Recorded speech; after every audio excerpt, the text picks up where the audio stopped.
यह कहानी एक ऐसे युग पुरुष की है जिसने सोते हुए भारत को झकझोर कर जगाया। एक ऐसा सन्यासी जिसने बिना किसी हथियार के पूरी दुनिया को जीत लिया, जिनका जीवन काल बहुत छोटा था लेकिन उनकी कहानी अनंत है। कहानी की शुरुआत होती है मकर संक्रांति के दिन 12 जनवरी 1863 को कोलकाता के शिमलापल्ली में विश्वनाथ दत्त और भुवनेश्वरी देवी के घर एक बालक का जन्म हुआ। मां भुवनेश्वरी देवी भगवान शिव की बहुत बड़ी भक्त थीं। उन्होंने पुत्र प्राप्ति के लिए काशी के वीरेश्वर शिव की मानना मांगी थी। जब बालक हुआ तो मां ने कहा, यह साक्षात शिव का प्रसाद है। नाम रखा गया नरेंद्र नाथ दत्त, नरेन। बचपन से ही नरेन कोई साधारण बालक नहीं थे। वे इतने शरारती थे कि उनकी मां अक्सर कहती थीं, मैंने शिवजी से एक शांत पुत्र मांगा था, लेकिन उन्होंने तो मुझे अपना एक भूत भेज दिया। नरेन में दो विरोधाभासी गुण थे। एक तरफ असीम चंचलता और दूसरी तरफ गहरा ध्यान। खेलते खेलते वे अक्सर ध्यान में बैठ जाते और दुनिया को भूल जाते। उनके घर में साधु संत आते रहते थे। नरेन का सबसे पसंदीदा सवाल होता था, बाबा ये कमंडल क्यों लिया है? ईश्वर कहाँ है? उनकी निडरता के किस्से बचपन से ही मशहूर थे। एक बार वे अपने दोस्तों के साथ चंपा के पैडे पर लटक कर खेल रहे थे। एक बूढ़े माली ने बच्चों को डराने के लिए कहा, अरे इस पेडेज पर मत चढ़ो, यहां एक ब्रह्म दैत्य भूत रहता है, वह गर्दन तोड़ देता है। सारे बच्चे डर कर भाग गए, लेकिन नरेन वहीं चढ़ा रहा। दोस्तों ने नीचे से चिल्लाया, नरेन नीचे उतरो, भूत मार डालेगा। नरेन हंसा और बोला, अरे मूर्खो, अगर भूत होता तो मेरी गर्दन कब की टूट चुकी होती। डरो मत, अपनी बुद्धि का इस्तेमाल करो। यही तर्क और निडरता आगे चलकर उनकी पहचान बनी। जवानी तक आते आते नरेन के मन में ईश्वर को जानने की भूख एक आग बन गई थी। वे ब्रह्म समाज से जुड़े, कई विद्वानों से मिले, लेकिन सबका जवाब किताबी था। नरेन का प्रश्न सीधा था, क्या आपने ईश्वर को देखा है? लोग कहते, महसूस किया है, शास्त्रों में लिखा है, आदि। नरेन को ये जवाब पसंद नहीं आते थे। वे नास्तिक होने की कगार पर थे। उन्हें लगता था ईश्वर बस एक कल्पना है। तब किसी ने उनसे कहा, दक्षिणेश्वर के काली मंदिर में एक पागल पुजारी रहता है, उससे जाकर मिलो। वे पुजारी थे, श्री रामकृष्ण परमहंस। नरेन दक्षिणेश्वर पहुंचे। उन्होंने देखा एक साधारण धोती पहने सीधा साधा आदमी बैठा है। नरेन ने वही प्रश्न दागा, महाशय क्या आपने ईश्वर को देखा है? रामकृष्ण परमहंस ने नरेन की आंखों में देखा और बिना पलक झपकाए उत्तर दिया, हाँ मैंने देखा है, ठीक वैसे ही जैसे मैं तुम्हें देख रहा हूं, बल्कि उससे भी कहीं ज्यादा स्पष्टता से, और अगर तुम चाहो तो मैं तुम्हें भी दिखा सकता हूं। नरेन सन्न रह गए। पहली बार किसी ने पूरे विश्वास के साथ हां कहा था, लेकिन नरेन मानने वाले नहीं थे। उन्होंने रामकृष्ण की परीक्षा लेनी शुरू की। वे उनके तर्कों को काटते, मूर्ति पूजा का मजाक उड़ाते, लेकिन रामकृष्ण बस मुस्कुराते। वह जादुई स्पर्श। एक दिन नरेन और रामकृष्ण अकेले थे। रामकृष्ण ने अचानक अपना दाहिना पैर नरेन की छाती पर रख दिया। जैसे ही वह स्पर्श हुआ, नरेन की आंखों के सामने से दुनिया गायब होने लगी। दीवारें, कमरा, सब एक प्रकाश में खुलने लगा। नरेन को लगा कि वे मर रहे हैं। वे चिल्लाए, आप यह क्या कर रहे हैं? मेरे घर में मेरे माता पिता हैं।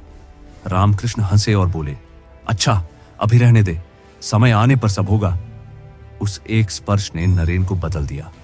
उन्हें समझ आ गया कि यह व्यक्ति कोई साधारण पुजारी नहीं, बल्कि एक अवतार है। नरेन ने अपना अहंकार गुरु के चरणों में रख दिया। 1886 में रामकृष्ण परमहंस ने महासमाधि ले लिया। जाने से पहले उन्होंने अपनी सारी शक्तियां नरेन को सौंप दी। अब नरेन स्वामी विवेकानंद बनने की राह पर थे, लेकिन जीवन आसान नहीं था। पिता की मृत्यु हो चुकी थी। घर में खाने को दाने नहीं थे। नरेन कई दिनों तक भूखे रहते।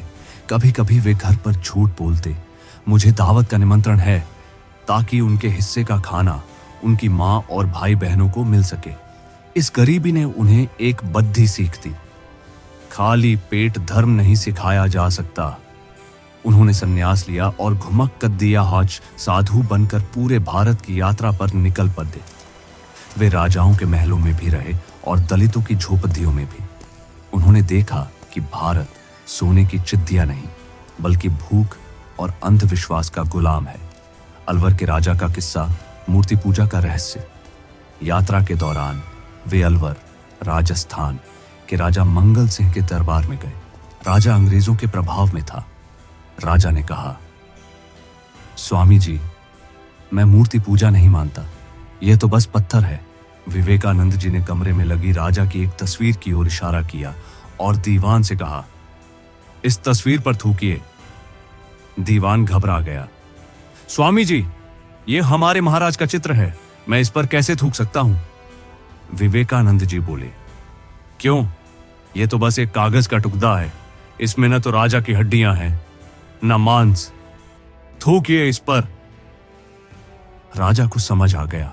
स्वामी जी ने समझाया, जैसे यह तस्वीर कागज होकर भी आपको याद दिलाती है, वैसे ही मूर्ति पत्थर होकर भी भक्त को ईश्वर तक पहुंचाने का एक माध्यम है।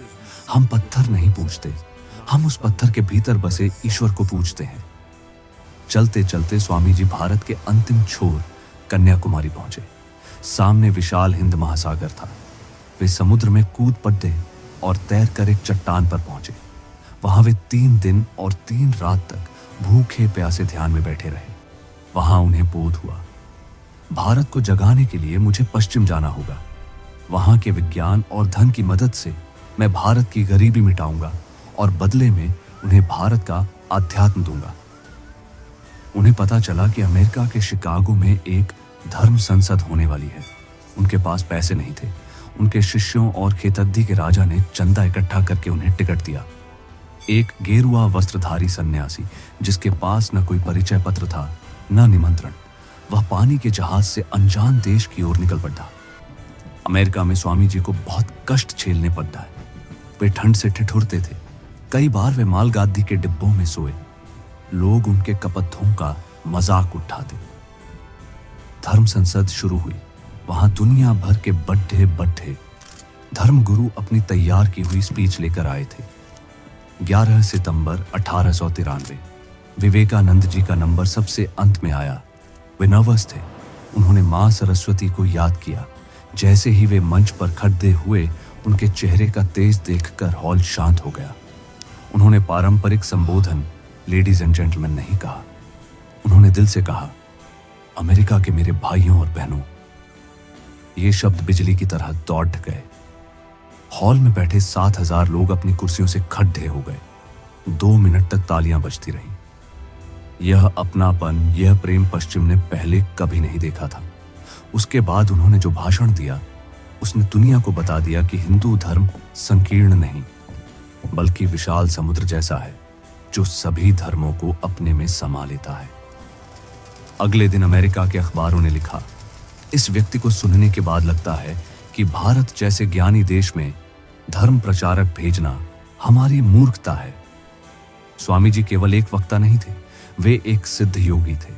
उनके जीवन के कुछ ऐसे रहस्य हैं जो आज भी विज्ञान के लिए पहेली हैं। 1 घंटे में पूरी किताब। शिकागो में एक बार वे एक लाइब्रेरी से बहुत मोटी और कठिन किताबें लाते और अगले दिन वापस कर देते। लाइब्रेरियन को लगा वे बस दिखावा कर रहे हैं। उसने टेस्ट लेने के लिए पूछा, आपने ये किताबें पढ़ी भी हैं? स्वामी जी ने कहा, पूछ लो। लाइब्रेरियन ने किताब के बीच से एक लाइन पूछी। स्वामी जी ने न केवल वह लाइन सुनाई बल्कि यह भी बता दिया कि वह किस पन्ने पर और किस पैराग्राफ में है। वे कहते थे, मैं शब्दों को नहीं पढ़ता, मैं वाक्यों को भी नहीं पढ़ता, मैं सीधे विचारों, आइडियाज को स्कैन करता हूं। यह ब्रह्मचर्य की शक्ति थी। 2, मन पढ़ने की शक्ति। एक बार अमेरिका में वे एक तालाब के किनारे बैठे थे। कुछ अमीर लड़के वहां अंडे के छिलकों, एगशेल्स पर पिस्तौल से निशाना लगा रहे थे, लेकिन उनका निशाना नहीं लग रहा था। स्वामी जी ने बंदूक मांगी और एक के बाद एक 12 बार फायर किया। 12 निशाने एकदम सटीक लगे। लड़कों ने पूछा, क्या आप शूटर हैं? स्वामी जी ने कहा, नहीं, मैंने जीवन में पहली बार बंदूक उठाई है। रहस्य है एकाग्रता। जब तुम निशाना लगाओ तो सिर्फ निशाना देखो, बाकी दुनिया भूल जाओ। एक और किस्सा है जब एक पश्चिमी व्यक्ति ने मन ही मन उन्हें गाली दी। स्वामी जी ने मुद्द कर उसे उसी की भाषा में जवाब दिया, बिना उसके कुछ बोले। वे लोगों के दिमाग पारच सकते थे। 3. निकोला टेस्ला और महान वैज्ञानिक निकोला टेस्ला भी स्वामी जी से प्रभावित थे। टेस्ला ऊर्जा और पदार्थ, एनर्जी एंड मैटर के बीच का संबंध खोज रहे थे। स्वामी जी ने उन्हें वेदांत के माध्यम से बताया कि प्राण और आकाश ही ऊर्जा और पदार्थ है। टेस्ला हैरान थे कि जो बात विज्ञान अब खोज रहा है वह भारत के वेदों में हजारों साल पहले लिखी जा चुकी है। स्वामी जी अक्सर अपने शिष्यों से कहते थे, मैं 40 साल की उम्र पार नहीं करूंगा, मेरा काम हो गया है।